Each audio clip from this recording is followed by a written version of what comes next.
Welcome to this tutorial whereby we'll be learning more about Carl Jung's personality theory.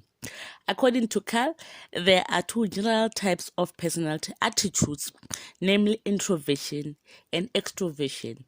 Introversion is where people prefer being motivated by what's inside.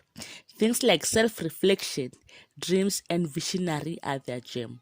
They may be sociable and friendly, but they prefer spending time by themselves, and they find spending time with other people very draining.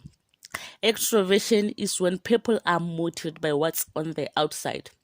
Psychic energy is invested in external and more personal experiences. According to Carl, each person has more than one attitude, just that one overpowers the other. One is more cautious than the other. He also talks about the existence of four functions of personality, namely sensation function, feeling function, intuition function, and also thinking function. According to Carl, both introversion and extroversion can combine with any one or more of the four functions, forming 8 possible orientations or types. The four functions, sensing, feeling, thinking, and intuitions, can be briefly defined as follows. Sensing, telling people that something exists. Thinking, enabling them to recognize its meaning. Feeling, telling them its worth. Intuition, allowing them to know about it without knowing how they know. We're going to look at these four functions in terms of the introverted way and the extroverted way. In terms of the extroverted sensing, people perceive external stimuli objectively in much the same way that this stimuli exists in reality. This facility is essential to occupations like one being a proofreader, a house painter, a wine taster, or any other job demanding sensory functions. In terms of introverted sensing, people are largely influenced by their subjective sensations of sight, sound, taste, touch, and so forth. Portrait artists, especially those whose paintings are extremely personal, rely on introverted sensing attitude. Now we are moving to thinking. In terms of extroverted thinking, people rely heavily on concrete thoughts, but they may also use abstract ideas if these ideas have been transmitted to them from throughout. For example, from teachers or parents. Let's look at mathematicians. They are using formulas that have been used for years. In terms of introverted thinking, people react more to external stimuli, but the interpretation of an event is colored more by the internal meaning they bring with them than the objective facts themselves. Now we are looking at occupations such as philosophers. Function, extroverted feeling. People use objective data to make evaluations. They are not guided so much by their subjective opinion, but by external values and widely accepted standard of judgment. Introverted feeling. People base their value and judgment primarily on subjective perceptions rather than objective facts. Intuition function involve perception beyond the working of consciousness. Extroverted intuition include people that are oriented towards facts in the external world, but rather than fully sensing them, however, they just merely perceive them. Introverted intuition include people that are guided by the unconscious perception of facts that are basically subjective and have little or no resemblance to the external reality. This include people that are prophets, people that do myth, people that believe in supernatural things. Now we are going to move to the stages of development of personality according to Carl. According to Carl, the stages of development include childhood, youth, middle life, and old age.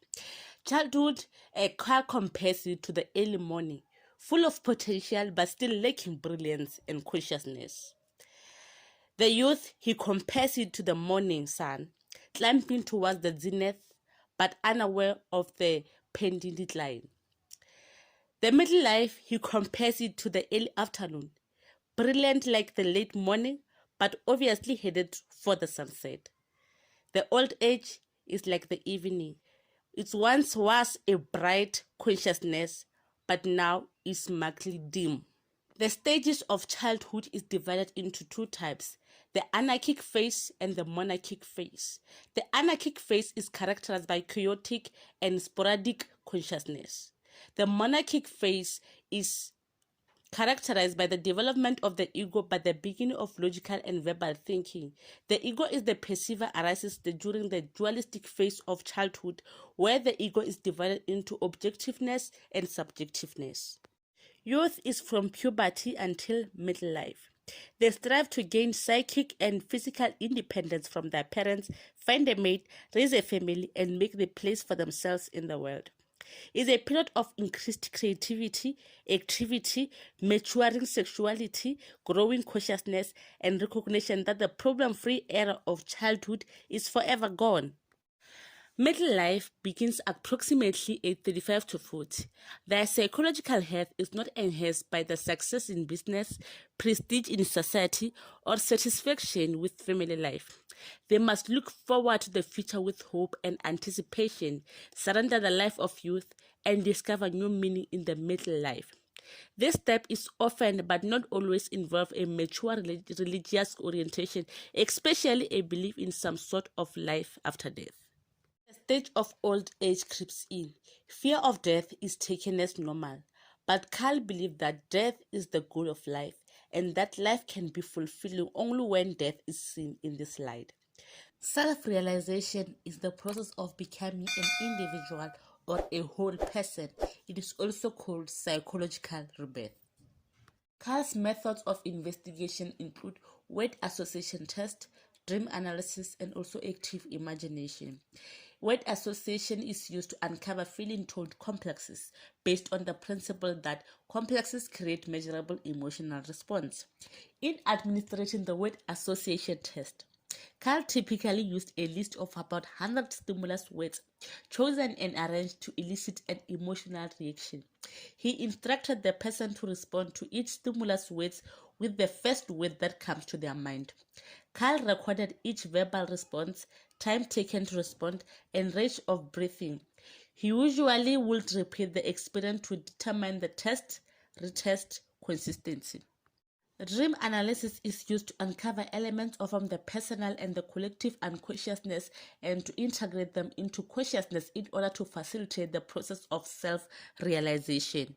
Active imagination requires a person to begin with any impression, a dream, image, vision, picture, or fantasy, and to concentrate until the picture begins to move. They must then follow this image to wherever they meet until they feel freely communicating with them.